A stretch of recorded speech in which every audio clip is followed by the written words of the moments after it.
Hoy hablamos sobre solo para la gloria de Dios. Y vamos a tratar de hablar, tal vez la palabra está mal, podríamos decir consecuencias o beneficios que han traído cada una de estas solas. No hemos hablado de eso las semanas anteriores. ¿Qué beneficio o qué consecuencias ha traído la sola escritura? ¿No? ¿Quiénes están trabajando en la escuela dominical? Muy bien. ¿Sabemos el origen de la escuela dominical?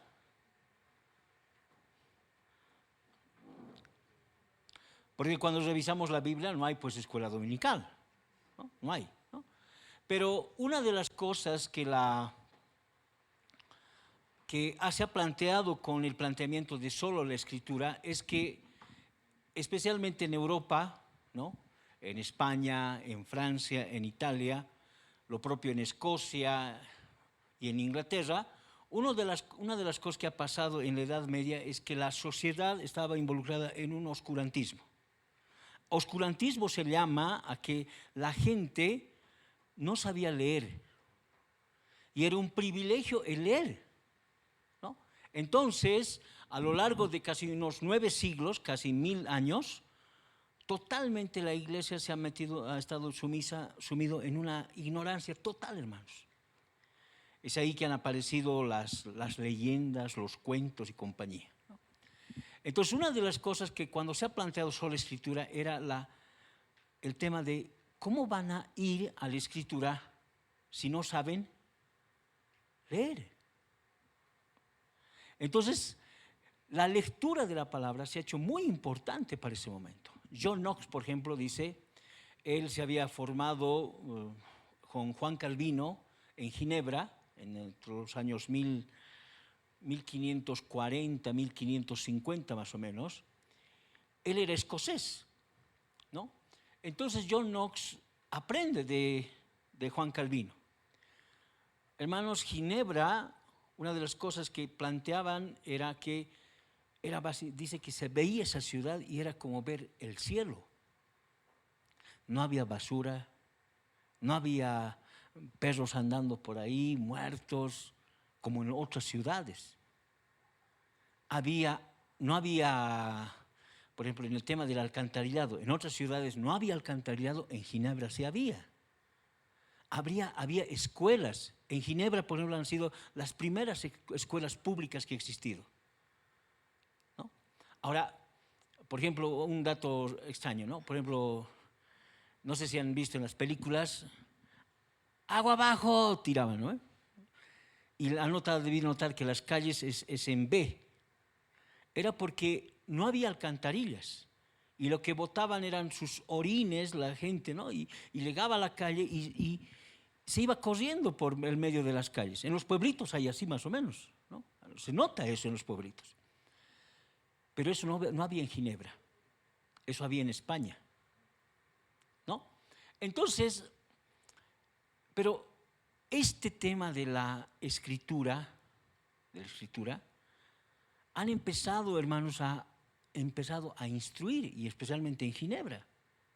Y luego, John Knox, como ejemplo, cuando va a su país, a Escocia, dice que casi el 95% de su población, Escocia, eran analfabetos.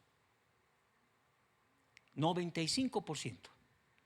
100 años después de que John Knox estableciera la iglesia presbiteriana, miren, 100 años después, estamos hablando para 1650 más o menos, 1670, dice que el 90% de la población escocesa sabía leer y escribir. O sea, la reforma, eso ha impulsado, la lectura.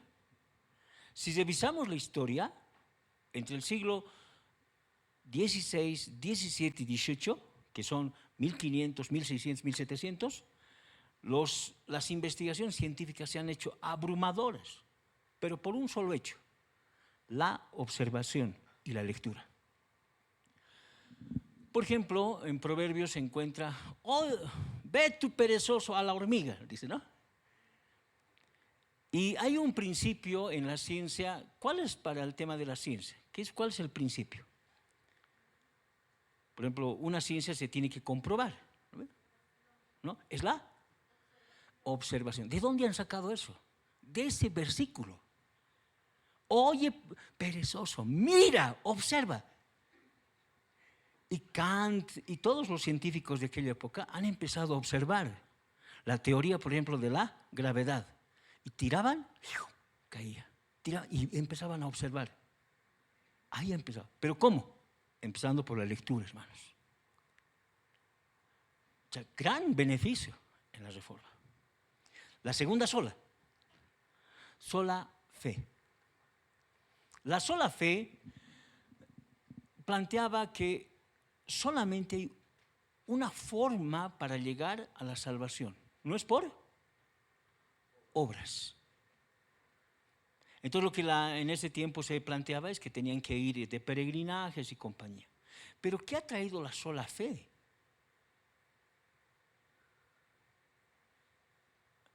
Esto se acentúa más en solo Cristo, pero una cosa de la que ha sucedido es que yo puedo llegar a Dios.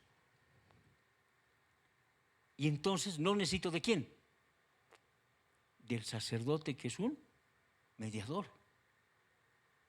Por ejemplo, una de las cosas que pasa en la iglesia y no debería suceder, no, pastor, por favor, visíteme, mi mamá está enferma. No, el pastor no tiene más poder que ustedes.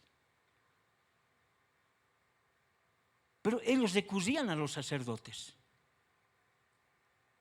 Pero era el tema de creer. ¿Qué dice Marcos capítulo 16, versículo 16? El que creyere, le seguirán estas señales. ¿Solamente el pastor podía creer o el sacerdote? No, todos podían creer. Entonces miren cómo se ha abierto el tema con solamente el concepto de la fe. Sola gracia. Un beneficio de la sola gracia. Que esto que tenemos, que se recibe por fe, es la gracia. No era algo que yo tenía que buscar. No es algo que yo tenía que hacer con mis peregrinajes, con mis oraciones, con mis ayunos. No, no, no. Era un regalo de Dios. Y estaba ahí dispuesto para todos. La Iglesia Católica, ¿qué decía? Que ¿quién impartía esa gracia? La Iglesia. Entonces, lo que ha sucedido es que ellos han empezado a entender que todo lo que habían recibido era de gracia. Miren a qué punto ha llegado. Karl Barth, un teólogo alemán, ha dicho lo siguiente. Hay dos cosas que ha causado en este punto la gracia. En el ser humano, la gratitud.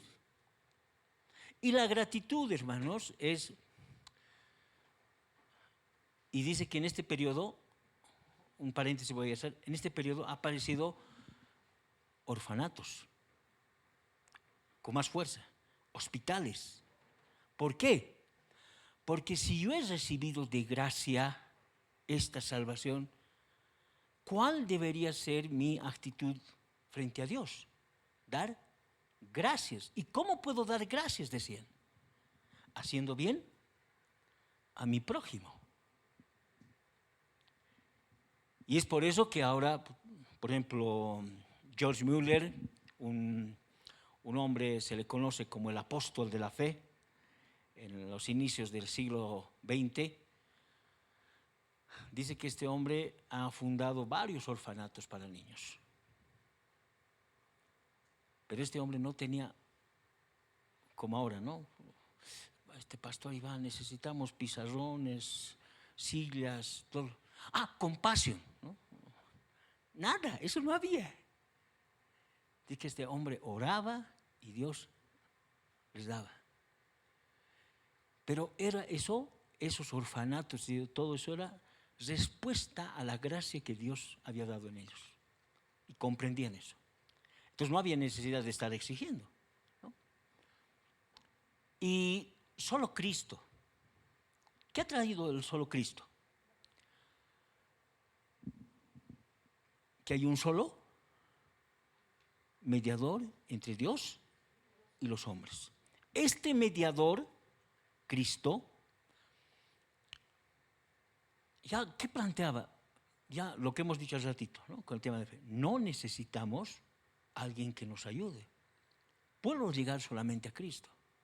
Y es ahí donde ha aparecido un concepto dentro de nosotros, no sé si lo practican ustedes, pero es el sacerdocio del creyente. ¿Lo practican? ¿O qué es eso? Si me preguntan, les respondo. ¿Qué es eso? Gracias. ¿Qué es el sacerdocio del creyente? No sé si lo he dicho aquí, hermanos, pero una de las cosas que cada cristiano tiene que hacer es su devocional. Pero el devocional sale de este principio, del sacerdocio del creyente. Yo soy sacerdote ¿de quién? De mi familia, de mi casa. Yo soy el mediador. No necesito ir a la iglesia, al sacerdote y todo eso para hacer eso. No, yo soy. Y se ha empezado a inculcar. Entonces, el hombre básicamente, eso cuando no había hombre, pues era la mujer, pero el hombre estaba llamado para ser el intercesor, el maestro de su casa. En la Reforma eso se ha planteado tremendamente. El hombre tenía que ser el formado, él tenía que guiar a la fe a su familia. Hoy, ¿cómo es? No, oren con su mamá. Lean la Biblia con su mamá. El papá no, es que yo tengo que trabajar, estoy ocupado. Eso no había en aquella época. El hombre era ese sacerdote. Entonces habían entendido, tengo un mediador ante Dios. ¿Quién es? Jesucristo. ¿Yo qué tengo que hacer?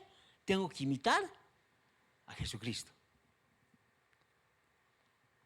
Eso ha revolucionado la iglesia, hermanos. Eso ha revolucionado la fe. Y ahora, hasta aquí cierro un poquito. ¿Alguna pregunta? Cuento 5 y chao.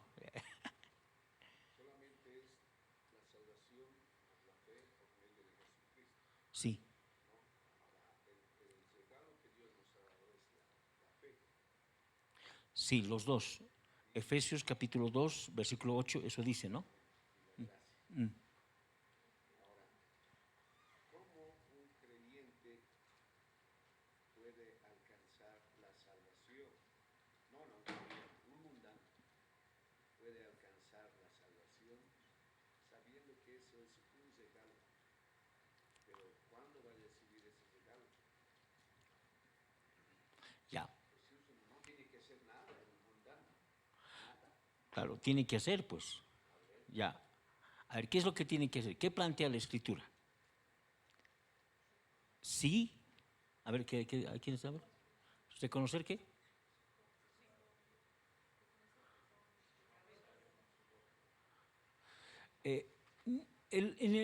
Hay un tema que creo que lo vamos a hablar cuando estemos hablando con relación al tulip, y es el ordo salutis, se llama. ¿Ya? ¿Qué es esa cosa? Es el orden de salvación. ¿Cómo se da la salvación? En este punto, por ejemplo, si yo digo lo que dijo, ¿qué dijiste? Reconocer que soy un pecador. ¿Dice eso la Biblia? Como primer paso. ¿Qué cosa? Vale, vamos. Vamos, si creyeres que Jesús es el Señor, ese es el primer paso. Serás salvo. Muy bien. Después de eso, ahora, ¿qué es lo que notamos? Primero, escuchas el mensaje. ¿Ya? Escuchamos el mensaje. De eso habla el capítulo 9, 10 de Romanos. Escuchamos el mensaje y el mensaje causa en nosotros algo. ¿Qué? ¿El versículo? El orden. Primero es el mensaje Sí, primero es el mensaje. ¿Ya? Ya, lo anotaremos, lo anotaremos. Ya. Primero es el mensaje.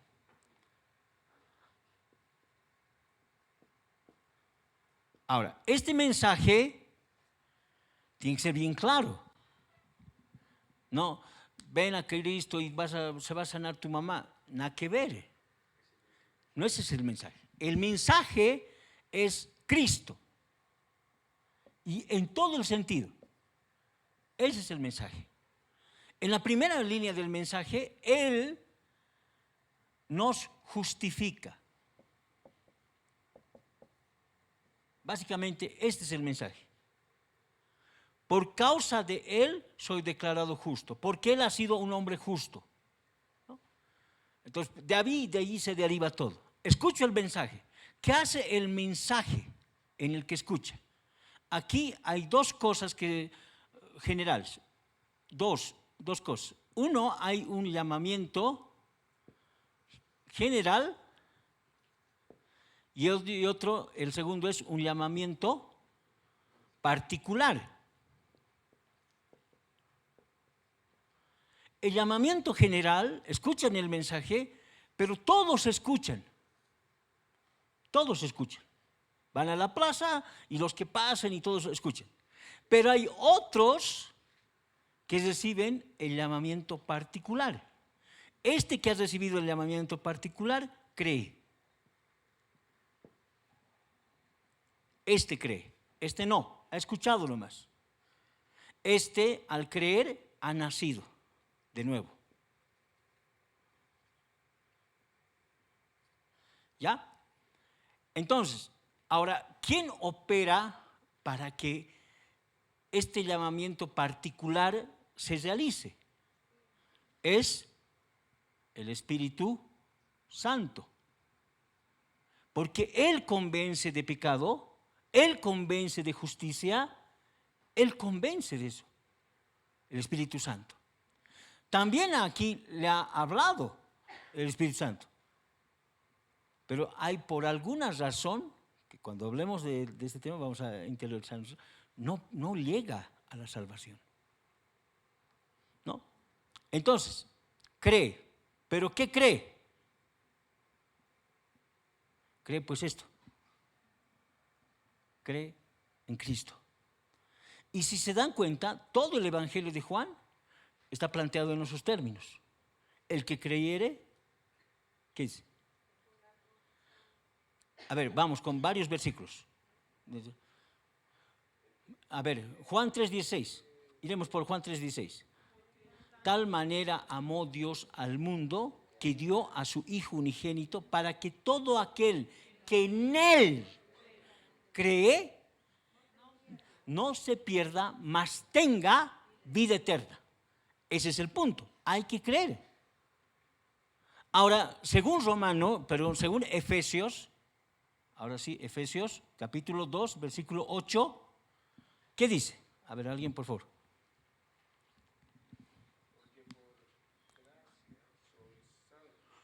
Por medio de la fe. Y esto no de vosotros. ya. ¿Qué cosa dice que es? Es un don de Dios. Los dos son un don de Dios. Es algo que les regala, vamos a poner el nombre a este que ha sido el llamamiento particular, el pastor Iván. ¿Ya? Este es el pastor Iván y recibe ese llamamiento. Pero ¿quién le da fe? Es el Espíritu Santo. ¿Quién le da esa gracia? Es Dios mismo. Porque ese es el regalo. No ha hecho nada. ¿Qué ha hecho para esto? Ha ido a orar, ha ido a ayunar. ¿Qué ha hecho? Nada. Dios ha abierto su corazón, Dios ha abierto sus ojos, Dios ha hecho todo eso. Él, y ni siquiera la fe le pertenece. Dios le ha dado ese don, ese regalo.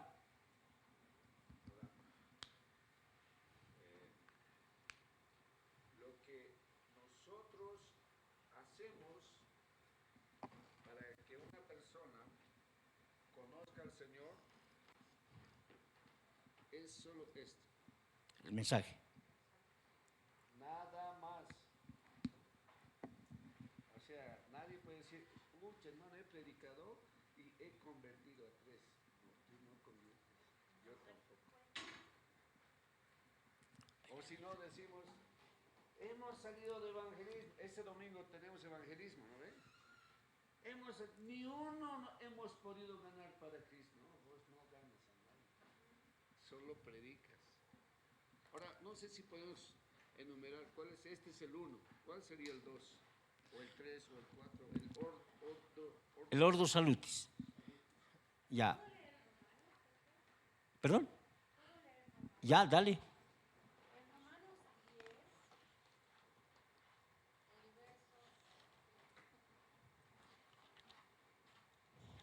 Romanos 10. Ahí está. Desde el 13 y el 14 dice, porque todo el que invoque el nombre del Señor será salvo. Pero ahora bien, dice Pablo, ¿cómo invocarán a aquel en cual no han creído? ¿Y cómo creerán en aquel de quien no han oído? ¿Y cómo oirán si no hay quien les predique? Es lo que usted me quiere. Sí, ese es. La predicación, el oír, por el oír el creer. Sí. Hermanos, pásense de aquí adelante. Los últimos serán los primeros, así que adelante. Sean bíblicas o bíblicos, pasen.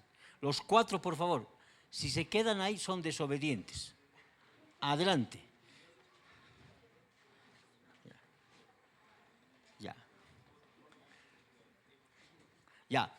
Ahora, eso que ha leído en Romanos 10 es básicamente el orden, ¿no?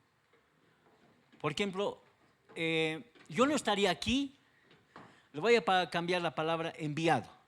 No, he sido invitado, pero no estaría aquí, porque yo en primera instancia no tenía ningún interés de estar en este lugar, ¿no?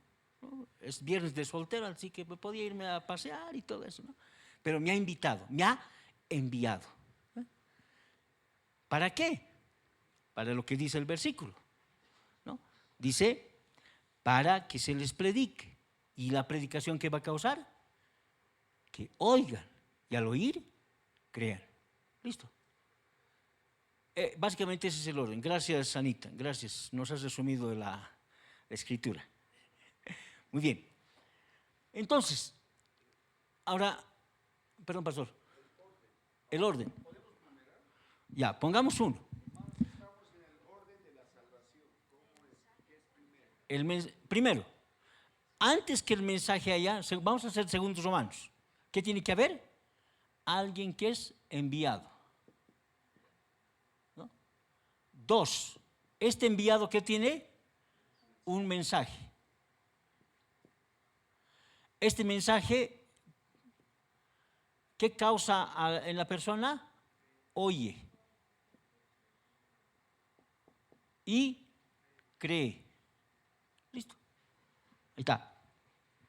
¿No? Sí, y hay más. En el orden de salvación son 12 puntos, pero este solamente es lo más sencillito. Por ejemplo, pregunto, ¿desde cuándo eres salvo?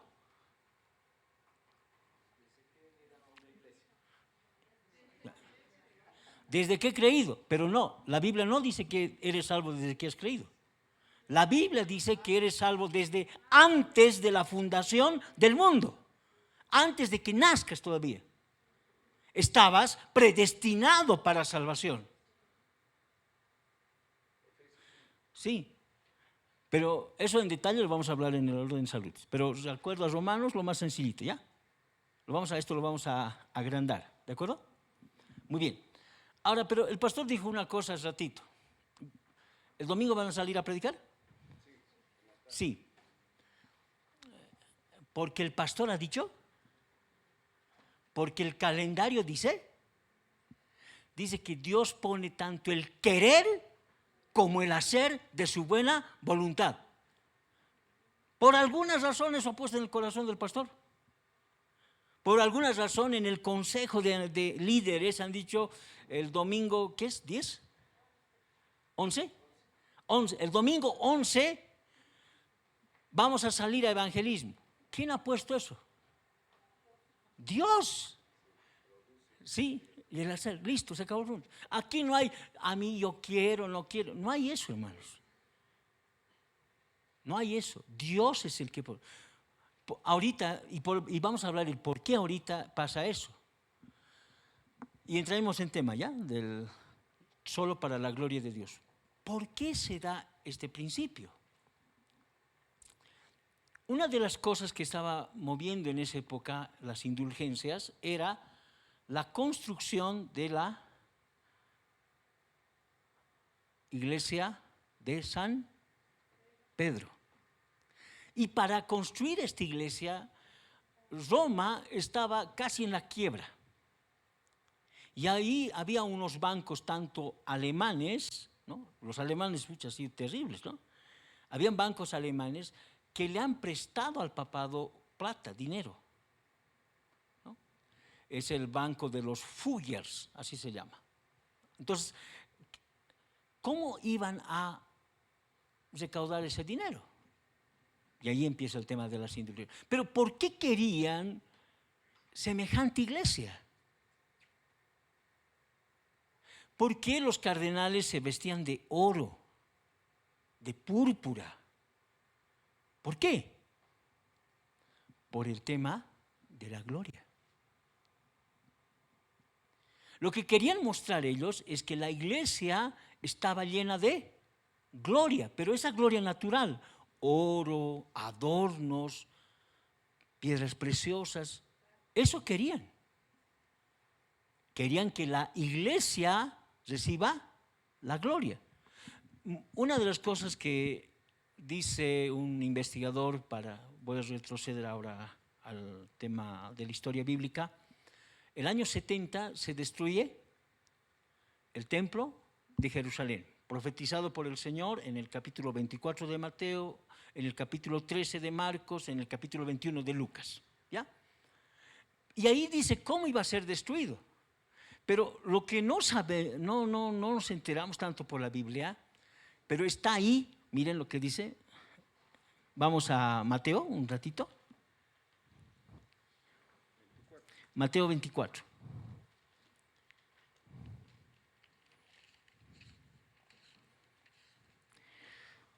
Miren cómo se expresan de su templo los discípulos, 24:1 dice. Cuando Jesús salió del templo y se iba, se acercaron sus discípulos para mostrarle los edificios del templo. ¿Por qué le han mostrado los edificios del templo? Porque era demasiado bello. Herodes la había adornado de tal manera, porque cuando Jesús está predicando en el templo, todavía no se había acabado de construir. Se ha acabado de construir el templo de Jerusalén el año 62. Pero dice que cuando se veía el templo era una cosa maravillosa. Desde todos los lados dice que se veía su belleza. A tal grado que Tito, cuando ha sitiado Jerusalén, dice, no queremos destruir este templo, porque dice que era una maravilla, hermosísimo. Al mediodía dice que resplandecía ese templo por todo lo que tenía de oro y compañía. Y a sus soldados ha dicho, no van a hacer nada contra el templo. Él quería conservarlo. César Vidal dice que accidentalmente un soldado romano ha lanzado unas flechas encendidas y se ha incendiado el templo, a tal punto que se ha derretido el oro y se ha metido bajo las rendijas de las piedras, y por eso es que los soldados romanos, para sacar el oro, lo han sacado, lo que ha dicho Jesús, no va a quedar piedra sobre piedra. O sea, la gloria de este templo era hermosísimo. ¿Pero quién estaba recibiendo la gloria? El templo, no Dios. Lo propio ha pasado en el siglo XVI con Roma. Querían un templo glorioso. Y, no pues, ¿qué dice la Escritura con relación a eso? Miren, un ejemplito, capítulo 12 de Hechos.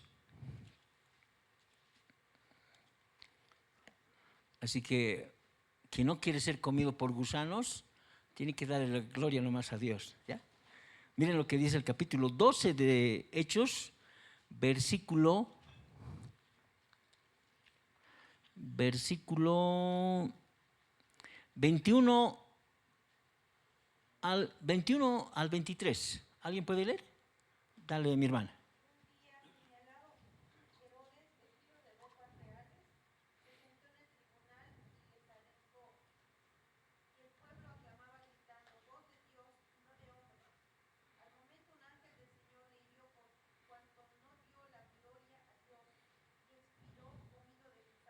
Oye, qué terrible versículo.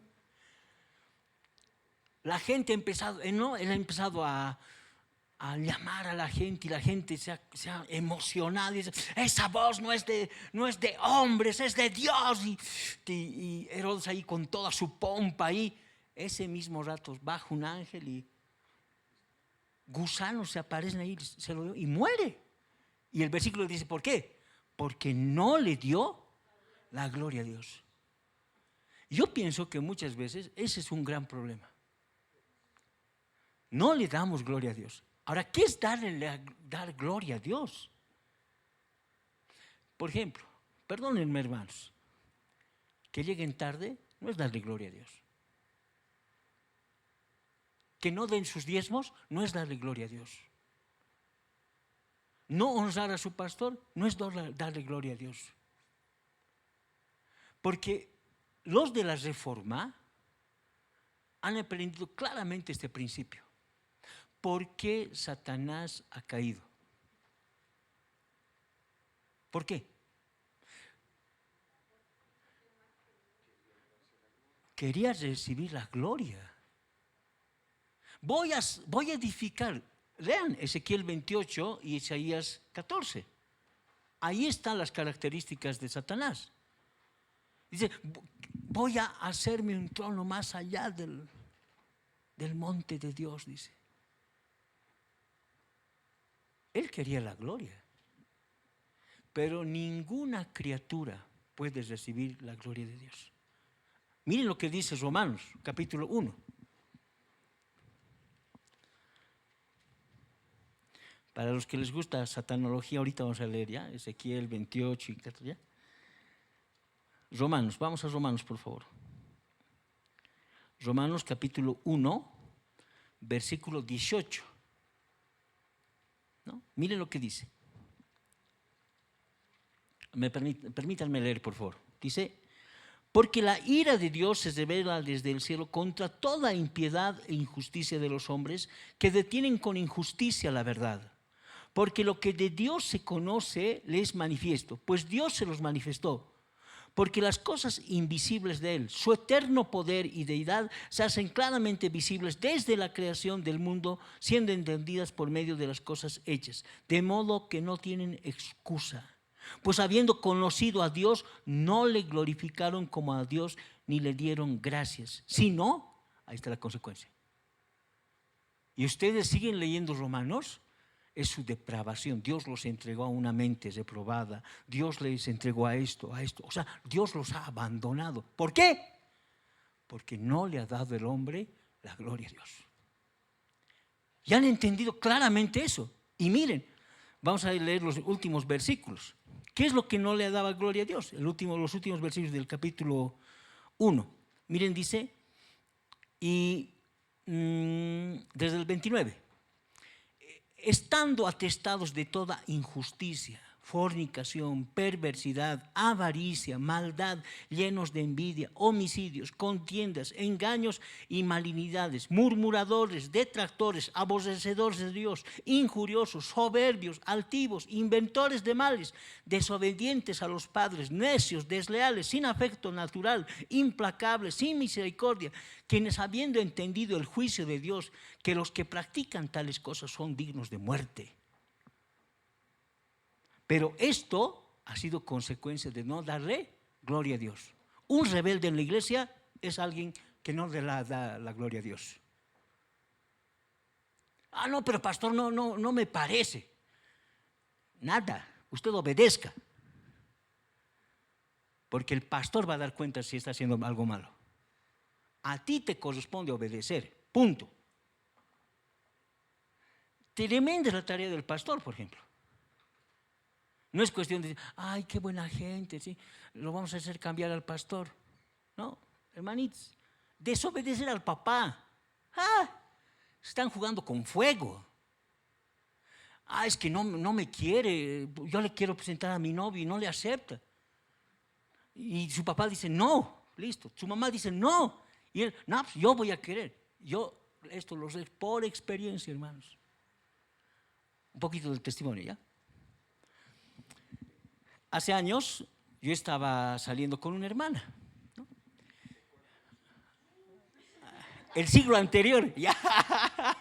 Entonces, y mi mamá me dice, y creo que les he contado esto, ¿no? Meto los bolsillos, nada tienes. El otro saco, nada tienes. Como nada tienes, nada puedes tener. Listo, ya. Muy bien, ¿no? Y por eso yo un poquito me cuido del tema de los dones, ¿no? Entonces he conocido un pastor, ¿no? Aquí en mi casa hemos formado una iglesia. Entonces este pastor, él y yo estuvimos ahí orando. Esta es la presencia del Señor. Lo que Dios ha juntado, el hombre no se... no, yo enamorado.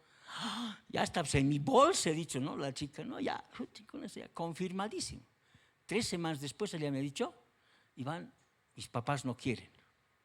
Y yo no sé por qué. Porque uno cuando está enamorado se vuelve testarudo, hermanos. No, pero ha pasado aquí los versículos, ¿no? Honra a padre y madre, que es el primer mandamiento con promesa. Honra. Y si ella es desobediente a sus papás, les está deshonrando. No sé de cómo se me han venido esos pensamientos. Ya dije, amén. Muy bien, no pasó nada. Ha de pasar unos 2 años, 3 años más o menos. Ella ya tenía que casarse con un hermano de la iglesia, ¿no? Y su hermano era pues mi re amigo, ¿no? Y yo no quería ni encontrarme con sus papás. Entonces, y le digo a mi amigo, pero no quiero verme con sus papás. Le digo, no, mis papás no están, me dice. Y hacia su casa hemos ido. Cuando con su mamá de frente me he encontrado, trágame tierra, pues, ¿no? Mami, no, ex mamá. Entonces, ¿saben qué es lo que ha pasado? Yo me quedo, ya para ese momento, ya me habían consagrado como pastor, ¿no? Hermanos, la hermana se ha puesto de rodillas. Pastor, me ha dicho, perdóneme. Ay, ¿qué ha pasado aquí? He dicho. Ahí en la calle, hermanos. Ahora no estoy hablando de las calles de aquí, estoy hablando de la calle de los Andes, allá adentro, ¿no? Del barrio de los Andes, ahí donde es, ¿no? De la plaza La Paz más allá, ¿no ve? Entrando hacia adentro, hacia el aeropuerto, esos lugares eran vacíos, ¿no? Entonces ahí vivía. Pastor, perdóneme. ¿Qué está diciendo este? Y me dice, ¿sabe qué? Mi culpa, yo no he querido que usted se case con mi hija, me dijo. Ahora esta mi hija, ¿sabe qué me has respondido? Me dijo. Tú no querías que yo me case con Iván, ahora no, pues yo me voy a casar con él, punto. Le he dicho. Ya, se ha casado. Hermanos, 2 meses después, su mamá ha muerto. Hermanos, ese día que ha muerto, esta familia tenía buses. Al ir a enterrar a su pueblito, uno de los buses se ha volcado.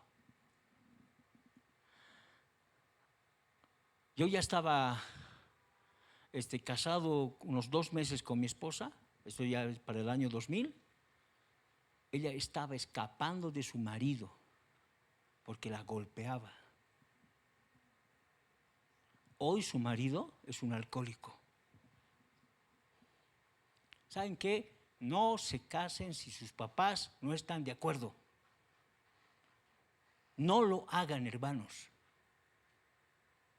Dura cosa es, hermanos. Yo he visto eso y dije, no, aquí no nos podemos jugar.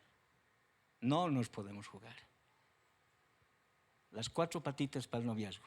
Esto es un paréntesis, ¿ya? ¿Qué dice? la Biblia. ¿Qué dicen? Tus mejores amigos. Esos no te van a mentir, no te van a adular. ¿Qué dice? Tus papás. ¿Y qué dice tu pastor? Por eso es importante la consejería matrimonial. Cierro paréntesis, ¿ya? Ya, listo. No van a hablar esto, porque cuidado que llegue mi esposa, ¿ya? Muy bien, entonces, todo es para la gloria de Dios. Aquí no hay chance, hermanos. Tanto a Isaac como a Ángel, les digo, están al mismo nivel del pastor Iván. Están bajo su cobertura. Así que, si se equivoca, díganle, pastor, no hagamos así, por favor. Pero él dice, no, y vamos a hacer así. Ya, listo, pues, él asume las consecuencias. Si anda mal, él va a asumir las consecuencias. Pero tú, ¿qué has sido? Obediente. Y Dios honra al obediente, hermanos. Dios honra al humilde. Dios hace eso, hermanos. Amén. Muy bien. Entonces, ¿qué les ha pasado en Romanos? No le dieron gloria a Dios, viendo la creación, dice. ¿No? Ahora, ¿qué es la gloria? No es la hermana Gloria, ¿no? No es la hermana Gloria, ¿no? ¿Qué es la gloria? En el Nuevo Testamento es doxa. En el Antiguo Testamento es Shekinah. Pero las dos palabras significan grandeza, poder. Alguna vez el pastor Joaquín Barrao lo ha ilustrado de esta manera. Es como el sol, dijo. Y el sol tiene una fuerza, pero que no se ve, ¿no ve? ¿O se ve? Porque si no tuviera esa fuerza el sol, la tierra hace tiempo se hubiera caído ahí al infinito. Pero el sol tiene una fuerza invisible. ¿Y lo atrae a quién? A Mercurio, a Venus, a la Tierra, a los asteroides, a Marte, a Júpiter, a Saturno, a Urano, a Neptuno, a Plutón. A todos él lo atrae, a su alrededor. ¿Qué es lo que atrae? Esa es su fuerza, ese es su poder, esa es la gloria. Así se le puede ilustrar. Básicamente, quien escuche el llamado particular, ¿qué es lo que lo atrae? La gloria de Dios. Y todo lo que hagamos tiene que ser para glorificarle a Él. Eso estaba claro en los reformadores, hermanos. Todo lo que ellos hacían, dice que era para darle gloria a Dios. Veían, me estoy imaginando, ¿ya? Veían a una ciudad de Sevilla, Valladolid, en España, o París mismo, porque los reyes ni se bañaban, ¿no? En París, por eso tanto perfume, ¿no? Nada. Pero los de Ginebra andaban limpiecitos. Sus calles relucientes. ¿Por qué? Porque querían mostrar la gloria de Dios. Eso querían mostrar. Hace años, los más requeridos para el trabajo, ¿quiénes eran? Los cristianos. Hoy, los más aborrecidos, porque son los más impuntuales, los más flojos, no se esmeran. Pero no, en la Reforma no era así. Porque pensaban en la gloria de Dios, ¿qué querían hacer? Lo mejor. Hay una palabrita, se llama profesional. ¿Alguien ha leído este libro de Max Weber? ¿Has escuchado de Max Weber? A ver, ¿alguien que estudia sociología? Si estudia sociología, ha leído a Max Weber, porque es el antagónico de Max Carlos Marx, es el antagónico. Y Max Weber tiene un libro, dice, El espíritu del capitalismo. ¿Cuál es el espíritu? El protestante. Y en ese libro habla de esta palabra, la palabra profesión. ¿Ya? ¿Cuántos profesionales hay aquí? ¿Hacen la mano los profesionales? Ya pues, profesionales. Miren esta palabrita. Uy, y ahora sí.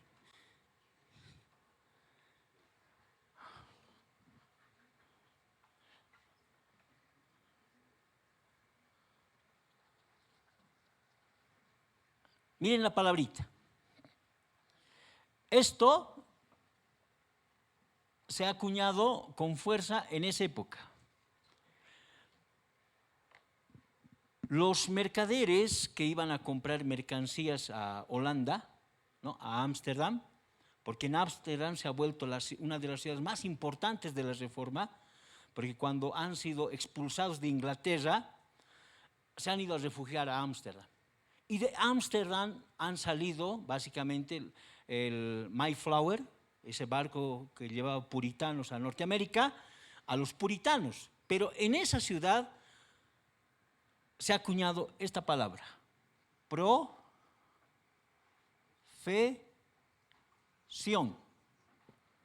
Ya. ¿Pro qué significa? Pro. Está en pro. Vamos, ¿qué decís? A favor de la fe. Eso significaba. Profesión significa a favor de la fe. ¿Qué estaban diciendo? Cuando veían un trabajo, se maravillaban. Y decían, estos tipos no hacen esto así por así. Esto hacen por causa o a favor de su fe. Entonces, ¿qué es lo que la iglesia quería mostrar? Que lo que hacían exalte lo que ellos creían. Hoy no. No, Dios es misericordioso, me va a aguantar nomás, hay que llegar tarde a la iglesia. El pastor dirá pues, que leemos la Biblia, ¿cómo vamos a leer? No, así no era en esa época. Ellos hacían las cosas para exaltar su fe, para engrandecer su fe. Y engrandecer es darle gloria. Punto. Sí, así vivían. Eran puntuales para la gloria de Dios, para que se vea la gloria de Dios, para que en ellos se refleje quién es Dios. Hacían bien las cosas. Oye, yo he estado con un mecánico. Es una pena. Te dicen 6, no hay 6 de la tarde. Encargamos un trabajo a un carpintero. Y pensamos que nos van a cumplir porque son cristianos. Y no cumplen. Es que Dios me va a aguantar. Es que Dios es bueno. Claro que es bueno. Pero así le estamos haciendo quedar mal. Ahora, ¿qué dicen? ¿Vivimos para la gloria de Dios?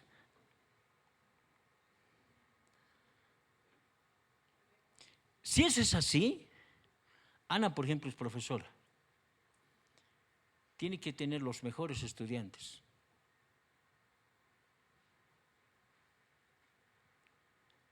Si vivimos para la gloria de Dios, el pastor tiene que tener las mejores ovejas de las asambleas de Dios boliviana.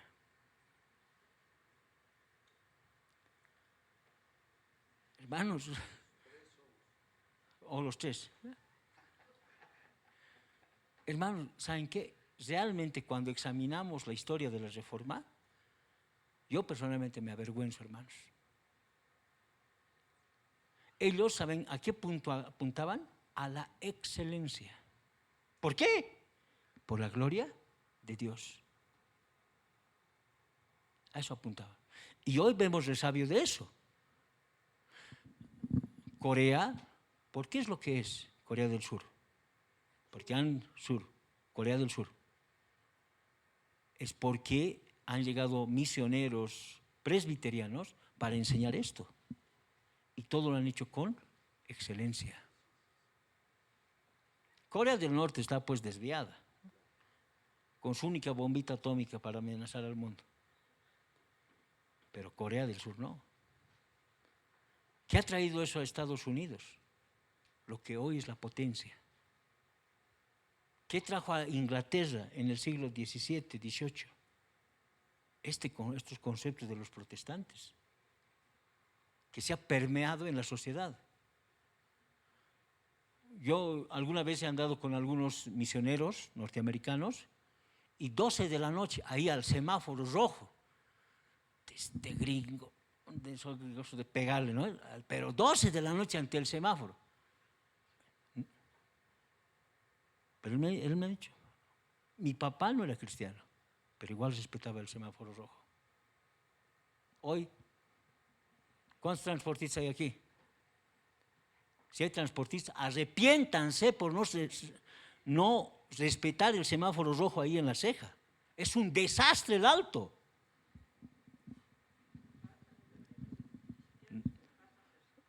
El cristiano debe parar. No puede pasarse, aunque te toquen la bocina. A mí me toca la bocina, hago mover mi carro un poquito y le freno de golpe, para que aprenda. No importa. Pero esta es la razón, la gloria de Dios. Dale, pastor.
Uno ya tiene un trasfondo cultural.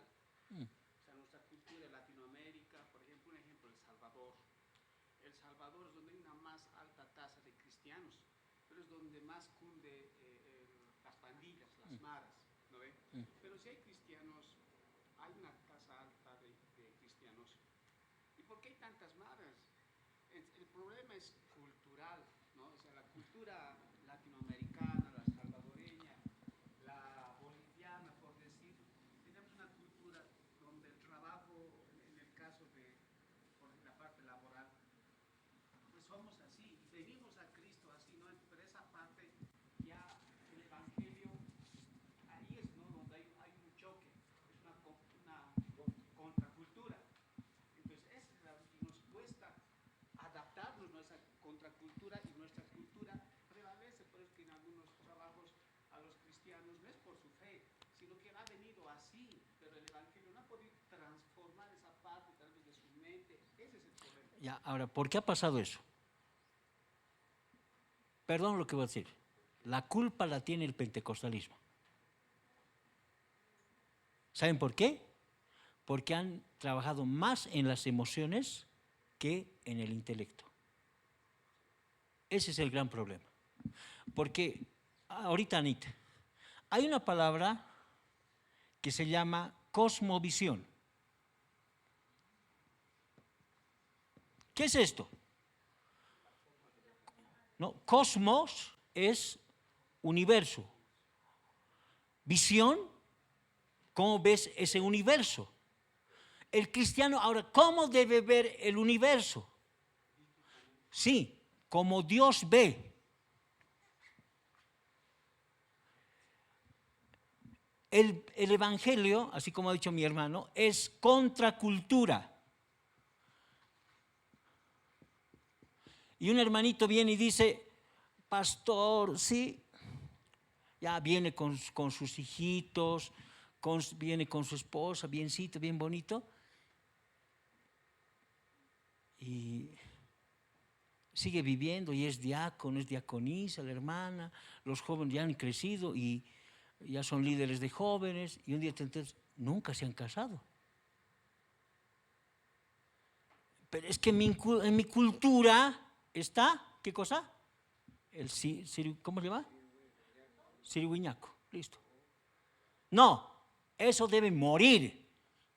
¿Cuál debe ser? Matrimonio. No puedo admitir de diáconos concubinos aquí. Si hago eso estoy arruinando la iglesia. El evangelio es contracultura. ¿Cómo veo ahora la iglesia? ¿Cómo lo veo? ¿Cómo está haciendo la cosa? Ya pues, la Biblia dice, miren, vamos a 1 de Corintios.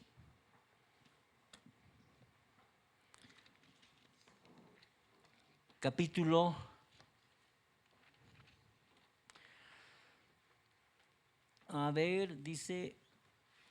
6, versículo, ya no sé dónde está. Dice, a ver, ahorita vamos a encontrar, ya, capítulo 6, versículo 9, bien, pastor, hasta el 11. ¿No sabéis que los injustos no heredarán el reino de Dios? No hacéis, ni los fornicarios, ni los idólatras, ni los adúlteros, ni los afeminados, ni los que se echan con varones, ni los ladrones, ni los avaros, ni los borrachos, ni los maldicientes, ni los estafadores heredarán el reino de Dios. Y esto eran algunos, mas ya habéis sido lavados, ya habéis sido santificados, ya habéis sido justificados en el nombre del Señor Jesús y por el Espíritu de nuestro Dios. ¿Qué era esta gente de la iglesia de Corinto? En boliviano lo vamos a ver, ¿eh? Maricones, ¿no? Ladrones, adúlteros, fornicarios, todo eso era. Pero habéis sido, dice, tiempo pasado, pero ahora ya no son. Eras uno que pasaba en la luz roja. Eras alguien que le engañabas a tu esposa. Eras alguien que tenías tus prestes. Pero ahora ya no puedes. Porque tienes que ver como Dios ve el mundo. Este es otro reino. Aquel es otro reino. Este es otro reino donde la justicia, la verdad es la que impera. Si dejamos que ese reino entre en la iglesia, ya estamos arruinados. Pero eso ha entrado a la iglesia, hermanos, a nivel general. No se puede vivir en dos reinos. No se puede. No se puede vivir en una frontera de dos países y querer manejar ambas constituciones y manejar. No se puede. Cada una es diferente. Entonces aquí está diciendo el apóstol Pablo, estamos en el reino de Dios. La constitución cambia, las ideas cambian. Por ejemplo, aquí que algún hermano diga, no, este pastor, perdón, le voy a poner mi ejemplo, ¿ya? En mi congregación no hay pastoras, ¿ya? No tenemos esa cosmovisión, no hay eso en mi congregación, ¿ya? Ya, muy bien, en mi congregación. Pero alguna de mi congregación puede decir, discriminación. Así que lo voy a ir a denunciar. Esa persona si va a ir a denunciar no es cristiana. porque no estamos bajo ese sistema. Estamos bajo el sistema de la Biblia. Pero si esa persona, porque las leyes de este país le dicen eso, ya puede ir y podemos ir a la cárcel, ya. Pero no estamos bajo ese sistema. Entonces, una cosa es el mundo con sus normas y sus leyes, y otra cosa es lo que Dios ha establecido. Y todo esto que se hace, creer, gracia, escritura, Cristo, es para la gloria de Dios. Cristo ha venido, ha muerto en la cruz para la gloria de Dios. Toda esta gracia, y ahorita vamos a leer, ha venido para la gloria de Dios. Hemos sido salvados para la gloria de Dios. Hemos sido predestinados para la gloria de Dios. Y ahora leamos esos versículos. Efesios capítulo 1. Aquí le vamos a dar al pastor, a ver. Efesios capítulo 1. Permítanme encontrar.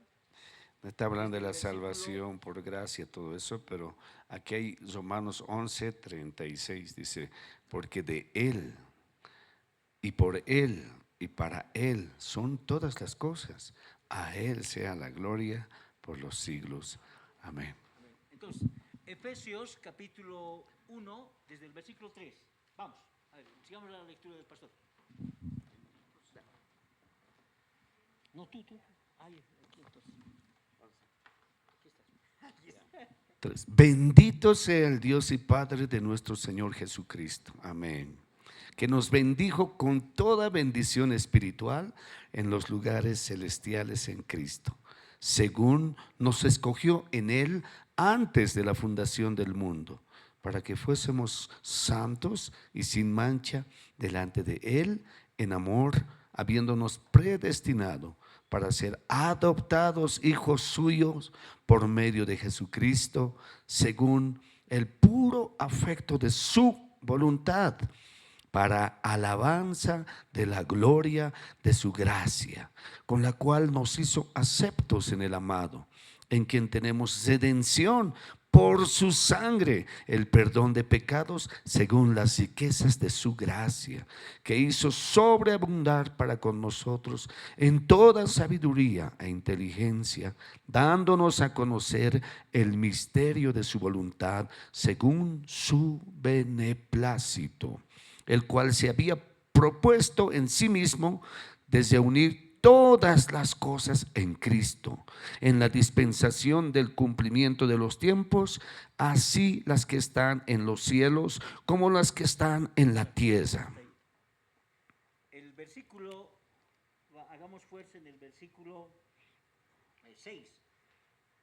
Dice, Para la alabanza de la gloria de su gracia.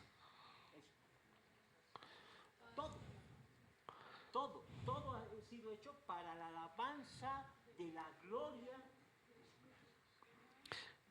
Hermanos, todo.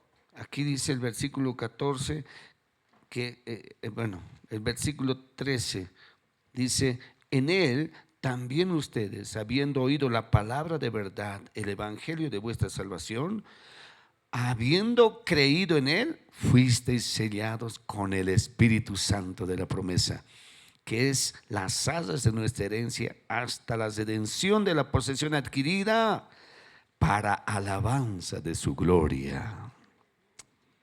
Así que, ¿qué hay que hacer? Vivir para la gloria de Dios. Versículo 12 dice, a fin de que seamos para alabanza de su gloria. No, ya. ¿Para qué? Ya no.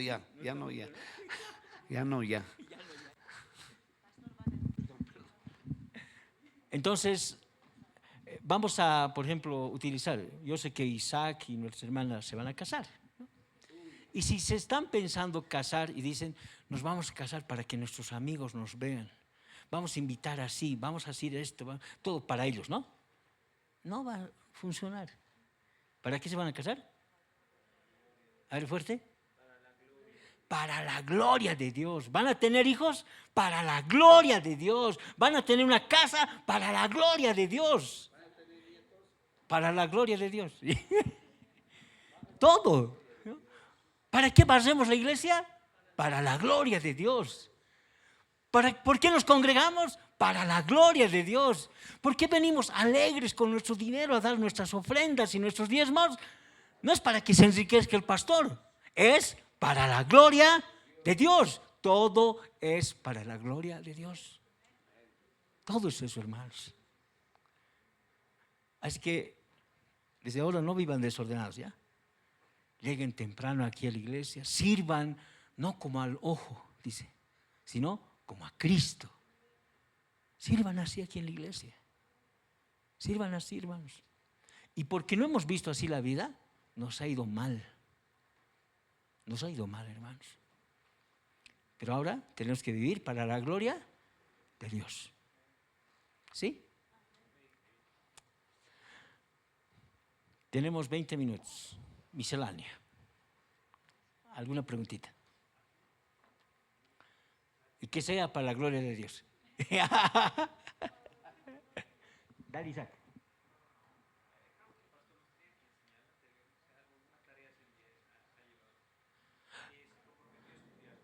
A ver, ¿cuál era? Ah, de los bebés. No, como no creen, ya, pues ya han ido al infierno.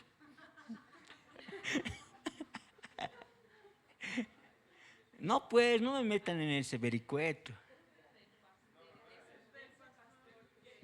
Ah, que se ha matado. Ah, sí, qué grave. Sí, dice que es un brasileño. Son raros esos pastores. Ya. La Biblia, en Primera de Juan, ¿qué dice? Y perdón, no he estudiado, ¿ya? Es algo que está en mi cabeza. ¿Ya? ¿Qué dice Primera de Juan? Dice que el que aborrece a su hermano es un homicida. Muy bien. ¿Y qué es un homicida? Es un asesino. Ahora, la persona que va contra su propia vida, comete un asesinato, un homicidio, está yendo contra sí mismo, ¿no ve? Ahora, yo personalmente, hermanos, creo en la seguridad de salvación. ¿Ya? Creo. Y esta mañana mismo con los pastores estuvimos hablando de eso. ¿Puede un cristiano perder la salvación? Nosotros decimos, no puede. Y si ha pecado, claro, por un momentito podría pecar, pero no puede. Ahora, el punto está, toda la vida nos han enseñado lo siguiente. Si Dios no me perdona, entonces, ¿no soy salvo? Porque a cualquier falta que hemos cometido, nos han enseñado básicamente que si cometes una falta, ya, ¿qué estás? Estás en pecado. Y si estás en pecado, estás bajo condenación. Muy bien, listo. Entonces, si se ha matado, está bajo condenación. Esa sería lo supuesto. Pero ¿dice eso la Biblia? No dice. No somos salvos porque le pidamos perdón. Somos salvos porque hemos creído.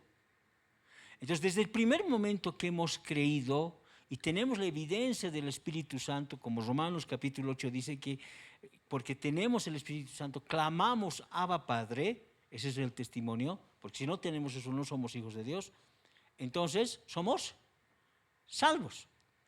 Ahora, cometer un asesinato, robar, mentir, odiar, ¿está en la misma línea de pecado? Adulterar, fornicar, ¿sí? Entonces aquí tengo al peor fornicario, terrible aquí, este que está sentado en esta silla, ¿ya? Y aquí está la hermanita que ha dicho, no, pastor, no he podido llegar temprano, no había minibús, y mentira, se ha dormido. Una mentira chiquitita. ¿Es lo mismo? Sí. Pecado es pecado. Ahora, ¿Se habrá ido al infierno este que se ha muerto así, asesinándose? ¿Si era hijo de Dios?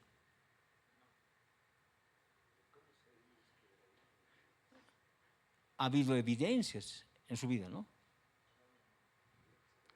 ¿No? Ahora, yo creo que es muy liviano decir, porque se ha matado, ahora se ha ido al infierno. No. Hermanos, yo les soy muy honesto, yo soy papá, varios de ustedes son papás.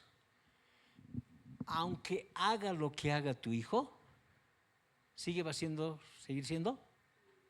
tu hijo.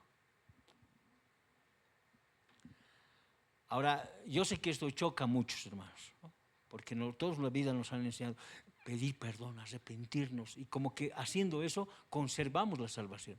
No es eso así, ¿no? Ahora, y la hermana ha dicho casi un peyorativo, ¿no? Salvo, siempre salvo. ¿Creemos eso? ¿Cómo es? La idea que estás manejando en este momento puede distorsionarse, ¿no? Como has explicado Sí. claramente, podemos llegar a lo que la hermana dice, ¿no? Salvo siempre salvo. O sea, hagas lo que hagas, tú eres salvo, ¿no? La cuestión no anda por ahí. Sí. Doctor Sproul habla sobre eso, ¿no? Y dice, ¿no ve? Aquel que la salvación no se pierde. Sí. El que ha conocido a Cristo tarde o temprano siempre vuelve, o sea, es Sí. siempre salvo. Sí. Está proyectando la forma de concebir del cristiano, ¿no? La salvación. Sí. Esa parte puede aclarar. A ver, lo que queremos decir con que es siempre salvo, porque así lo han entendido, es que el cristiano que ha nacido de nuevo ha tenido una relación con Jesucristo, ha sido iluminado por el Espíritu Santo, tiene el Espíritu Santo en su interior, cree fehacientemente en toda la obra redentora de Jesucristo. Ese que está convencidísimo, ese nunca se va a perder. ¿Ya? Ahora, pero este que vive de esa manera, que sabe eso, en lo más profundo de su corazón sabe que no puede pecar. No puede pecar. Ya no podemos pecar. Porque ya no es esa nuestra naturaleza. Hemos muerto al pecado. Hemos nacido de nuevo. Entonces, como hemos nacido de nuevo, no es de nuestra naturaleza pecar. La naturaleza que Dios nos ha dado. Pero lamentablemente, Lutero lo ha dicho claramente. Hay dos naturalezas que están peleando aquí adentro. Dos, así literal. Uno, nuestra naturaleza caída, que nos lleva al pecado. Y la otra es nuestra nueva naturaleza, que se pelean ahí adentro. Una que nos quiere hacer vivir en santidad, anhela vivir en santidad, y la otra que quiere deleitarse, quiere pecar. ¿Por cuál de los dos te vas a hacer vencer? Si eres hijo de Dios, vas a vencer. Porque esa es la naturaleza que Dios nos ha dado. Pero si no eres hijo de Dios y de labios afuera dices que crees en Jesús y vienes a la iglesia y oras y haces todo lo demás, pero realmente no hay ese nuevo nacimiento, no pasa nada. Pero el que ha nacido de Dios va a anhelar no pecar. Pero lamentablemente en ciertos momentos va a pecar. Va a pecar. Pero eso no significa que pierda su salvación. Porque es hijo. Porque ha nacido de nuevo. Por eso es, hermanos. Entonces, este es todo un proceso. El que está, la Biblia bien clara dice, la única manera, y Efesios capítulo 5 lo dice así, la única manera de permanecer fiel y firme en la fe es siendo llenos del Espíritu Santo. No hay más. ¿Y qué es ser lleno del Espíritu Santo? Podemos encontrar varios versículos ahí desde el Evangelio hasta las epístolas. Vamos a encontrar qué es ser lleno del Espíritu Santo. El que es lleno del Espíritu Santo alaba al Señor. El que es el Espíritu Santo, en el caso de las mujeres, se sujetan a su marido. El que es lleno del Espíritu Santo es cabeza de su hogar. El que es lleno del Espíritu Santo es obediente a sus papás. Es que el que es lleno del Espíritu Santo, la palabra está dentro de él. Es que el lleno del Espíritu Santo va a predicar la palabra. Hay varias maneras de mostrar en la Biblia quién es lleno del Espíritu Santo.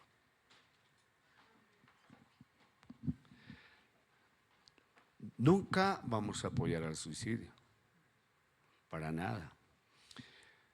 Pero sí vamos a entender que somos tan humanos que podemos cometer serios errores. El pecado es pecado. Solo quiero decirles un ejemplo, hermanos.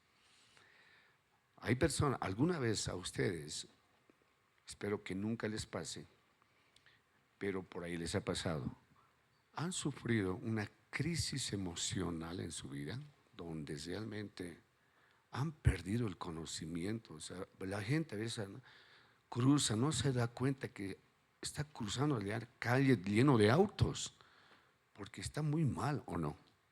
Emocionalmente. Es un lapsus que puede tener y cometer errores en ese sentido. Cristianos pasamos eso, ¿o no? En ese sentido, ha perdido el conocimiento y ya se ha cortado, lo diremos, las venas, pero no era su voluntad, estaba muy mal. Estoy hablando casos excepcionales. Después algunas personas reaccionan y aparecen en la cárcel, ¿no? ¿Qué hice? Son casos excepcionales. No sé muy bien la situación del pastor brasilero que dicen, no sé su contexto, no lo conozco, ¿qué habrá pasado? No sé. Pero si es que ha pasado algo así, creo que es salvo. Pero si él ha planificado desde tiempo, ¿no? Conscientemente, y ahora sí me voy a suicidar, que esto y el otro, no, no es salvo. Ahora, escuchen esto. Como cristianos vamos a pecar, sí. El ser cristianos, hermanos, no significa que el creyente no pueda caer víctima del pecado temporalmente. Van a caer. La cosa es que no va a ser todo el tiempo, temporalmente. No permanecer. Es temporal nomás vamos a caer. Ya que esto es ocurrencia demasiado común. Aún los mejores creyentes, como yo, pecamos. Todos pecan, aunque jamás son derrotados completamente por el pecado. ¿Alguien dice amén? ¿Por qué? Porque Dios, mediante la operación de la gracia en sus corazones, impide infaliblemente que aún el más indeleble de ellos finalmente apostate. No vamos a caer. Aún tenemos este tesoro en vaso de barro para que la excelencia del poder o la gloria sea de Dios y no de nosotros. Entonces, este libro vamos a estudiar los martes. Con respecto a su propia experiencia personal, dice el gran apóstol Pablo pudo escribir, porque no hago el bien que quiero, sino el mal que no quiero, eso hago. Y si hago lo que no quiero, ya no lo hago yo, sino el pecado que mora en mí. Así que, queriendo yo hacer el bien, hallo esta ley, que el mal está en mí, está en Romanos 7. Ahora es, por supuesto, inconsistente que un creyente peque, y el escritor del libro de los Hebreos afirma que los que pecan crucifican de nuevo para sí mismo al Hijo de Dios, exponiéndole a vituperios. Hebreos 6:6. Después que David pecó y se arrepintió, el profeta Natán le dijo que su pecado había sido perdonado, pero que no obstante había dado gran ocasión de blasfemar a los enemigos de Jehová. Pedro, David cayeron temporalmente en pecado, pero fueron llamados de vuelta por los principios básicos de su naturaleza. Judas apostató permanentemente porque carecía de esos principios básicos. ¿Están entendiendo? Judas permanentemente. David y Pedro temporalmente. Por eso, hermanos, nosotros no vamos a perder la salvación, porque vamos a pecar, Dios nos va a volver a traer por su Espíritu otra vez. Nos va a volver. Al que no es, no lo va a volver a traer. Esta es una enseñanza muy fuerte, hay que decirla con cuidado, porque en la iglesia muchos aparentan ser cristianos, pero no lo son. Ejemplo, Judas. Bueno, hay que leer harto, porque Mateo 7, ¿no? Juan 10, ay Dios mío, harta lectura hay para entender esto. Pero una cosa hay que entender, nada más, con esto termino. Si Jesús es un buen pastor, la Biblia dice, yo soy el buen pastor, y es buen pastor. Cuando un buen pastor como Jesús va pastoreando las ovejas, ¿será que puede perder una oveja Jesús, el buen pastor? No, si no sería mal pastor. Adelante, hermana.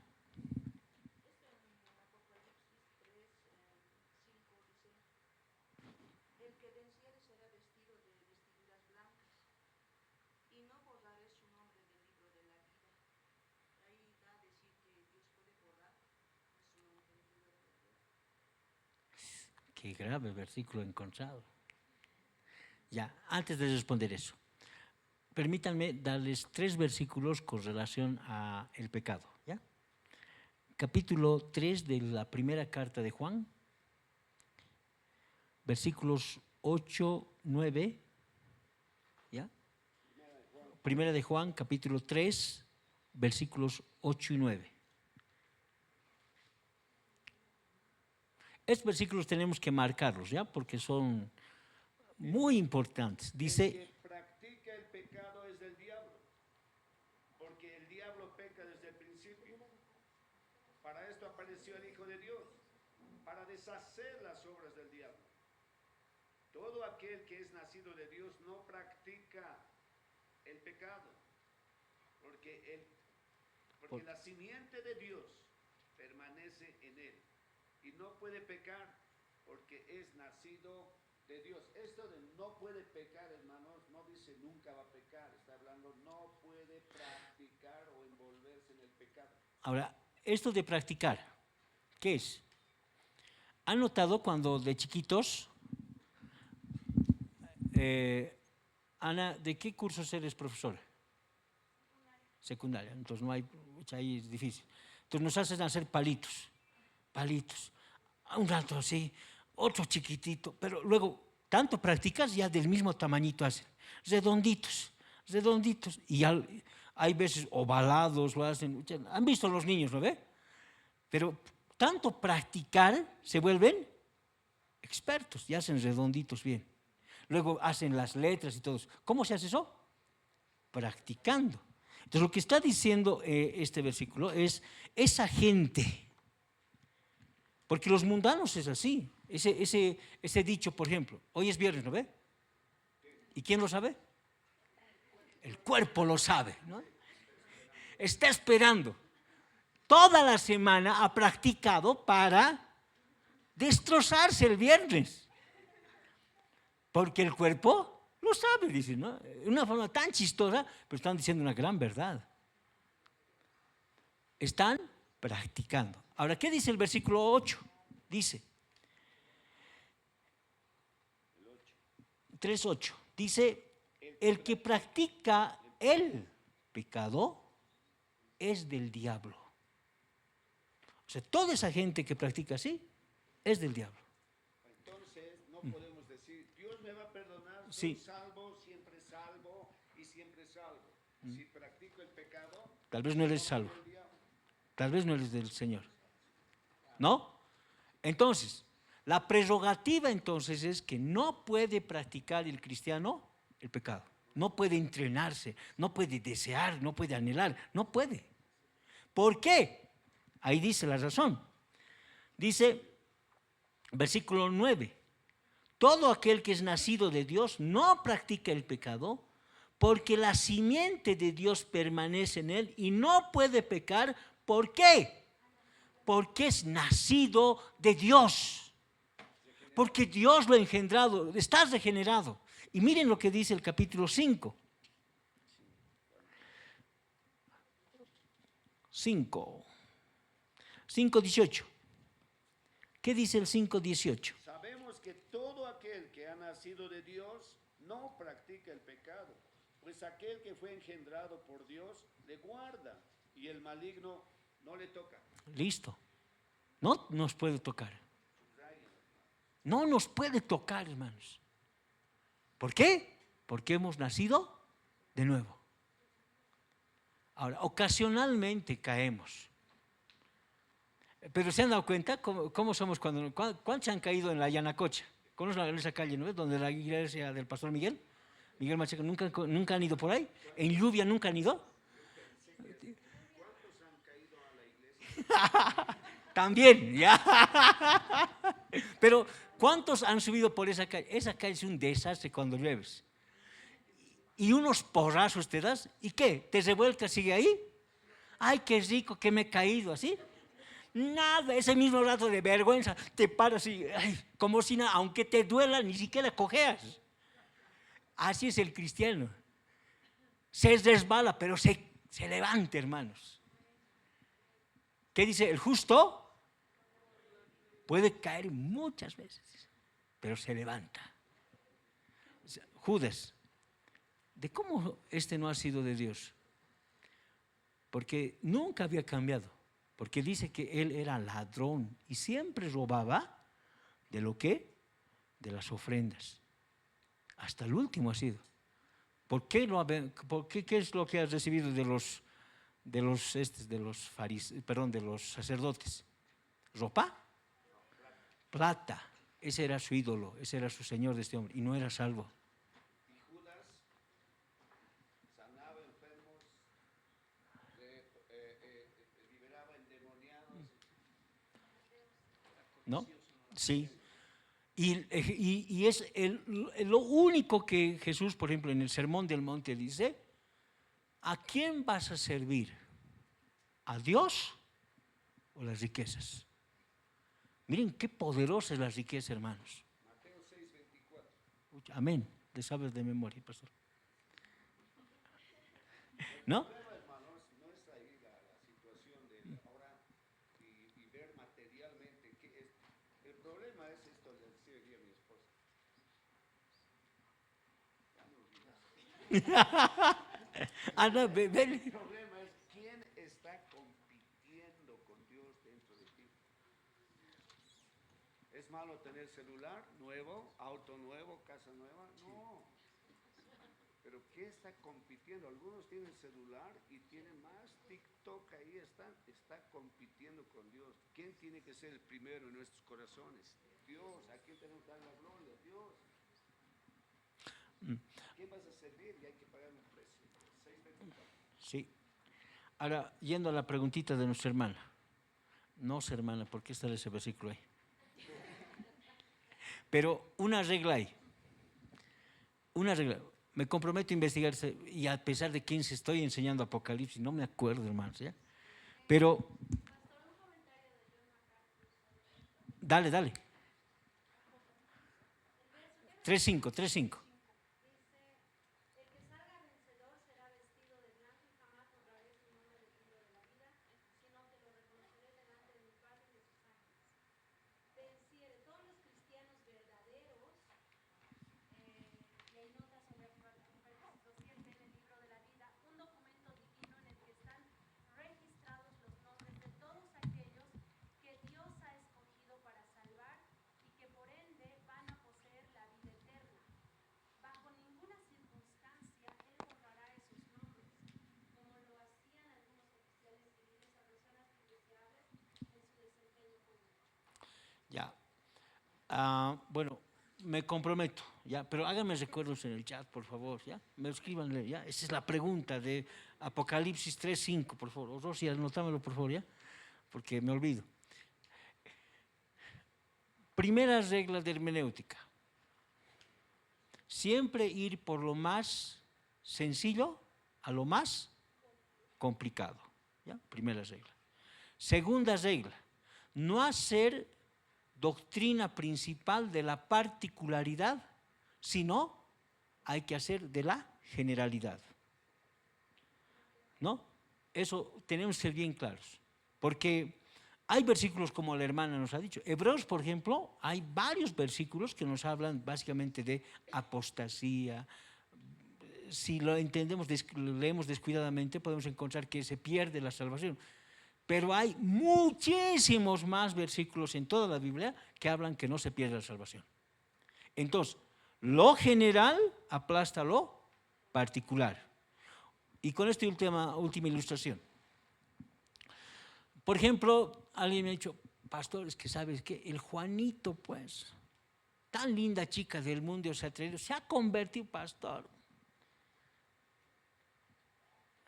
Ya, ¿eso es qué es? ¿General o particular? Particular, porque no todo, excepción, no funciona así para todos. La norma es con una cristianita, con un cristiano, esa es la norma, así está establecido. Puede ocurrir ocasionalmente eso, por la misericordia de Dios, ¿no? Pero lo que Dios ha establecido es esto. Y vemos, los hijos de Dios han deseado a las hijas de los hombres. Abraham le dice, no me vas a traer para mi hijo esposa de entre estas mujeres, ve a mi tierra. ¿No? Desde ahí encontramos, en toda la Biblia, no con yugo desigual. Eso es lo general en la Biblia. Lo particular es que alguna vez, por la gracia de Dios y por su misericordia, se ha casado con alguien que no es cristiano y gracias a Dios se ha convertido. ¿Ya? Eso es, no hay que ir por ese lado. Pecado horrendo es eso, hermanos. ¿Ya?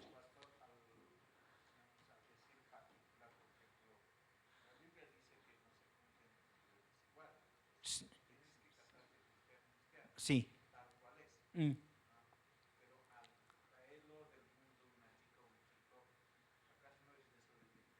Claro, eres desobediente. Hermanos, por ejemplo, a ver, yo te hago una pregunta. Aquí está Saúl y aquí está David. Leyendo con cuidado, ¿quién es más pecador? David.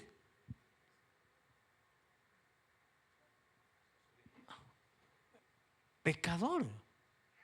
¿Pero por qué lo ha desechado a Saúl? Este hombre no, algo ha pasado en su corazón que no había en David. Posiblemente este joven ya ha sido desobediente, todo eso. Pero yo lo comparo con David que dice, he pecado contra ti, Señor. Me arrepiento. Y ahí, hermanos, Dios hace maravillas. Pero puede haber otra persona, igual, en la misma situación, y nunca pasa nada de eso, ni arrepentimiento, ni nada. Y yo les soy honesto, por ejemplo, si mi esposa viene, es así el mundo. Yo me paro aquí en la silla, aunque ella sea delgada, difícilmente le voy a poder jalar. ¿Quién va a jalar? La gravedad, por la fuerza de la gravedad. Ella va a hacer. Los del mundo están ahí abajo, yo estoy aquí arriba. No voy a perder la salvación, pero voy a ser destrozado. David dice eso, mientras callaba mi pecado, mis huesos he perdido el gozo de mi salvación. Es un desastre andar en desobediencia, hermanos. ¿Sí? Lo único que diferencia el pecado son las consecuencias. Pecado es pecado. Las consecuencias son las que diferencian, ¿no? El grado de pecado. Por ejemplo, esa pareja, ¿no? La excepción de que se trata un novio del mundo, una novia del mundo, y de repente se ha convertido. No ha sido tan fácil. El muchacho, la muchacha que ha quebrantado esas reglas sabe que va a sufrir una consecuencia. Sí. Va a haber problemas y al final, por la misericordia, por la gracia de Dios, esa persona inconversa, si es que está a la voluntad de Dios, va a salvarse. Esa es la excepción. Pero hay una consecuencia que el muchacho o la muchacha que se está Sí. Hermanos, no hay pecado que Dios no castigue. Va a castigar, hermanos. Y cada uno de nosotros, si hemos cometido así, sabemos. Y está bien guardado aquí adentro. Aunque va a ser perdonado, Mm. pero tiene que pasar por el valle de la disciplina. Sí. Hermanos, no podemos ir contra los principios de Dios. Dios los ha establecido y así va a ser, hermanos. Por eso es tan maravilloso Dios, hermanos, con Jesucristo. ¿Qué estaba establecido para nosotros? La muerte. La paga del pecado es muerte, mas la dádiva de Dios es vida eterna en Cristo Jesús. Lo que teníamos que pagar, no lo estamos pagando. Las tonteras que hemos hecho en el mundo deberíamos pagar, no lo estamos pagando. Cristo lo ha pagado en la cruz. Y Él me ha hecho beneficiario de su vida. ¿Cómo he vivido en el mundo? Deshonrando su gloria, destrozando su gloria. Ahora, ¿cómo debo vivir? Para la gloria de Dios, en una actitud de gratitud, hermanos. Cada uno de ustedes sabe lo que ha pasado en el mundo. Especialmente cuando hemos llegado viejos a la fe. Las cosas que hemos hecho, hermanos. Tú y Dios saben. Y ahí hemos conocido estas 5 solas. Nos han predicado de la palabra de Dios. Hemos creído. Hemos recibido esa gracia. ¿En quién? En Cristo. Ahora debemos vivir para la gloria de Dios. Amén.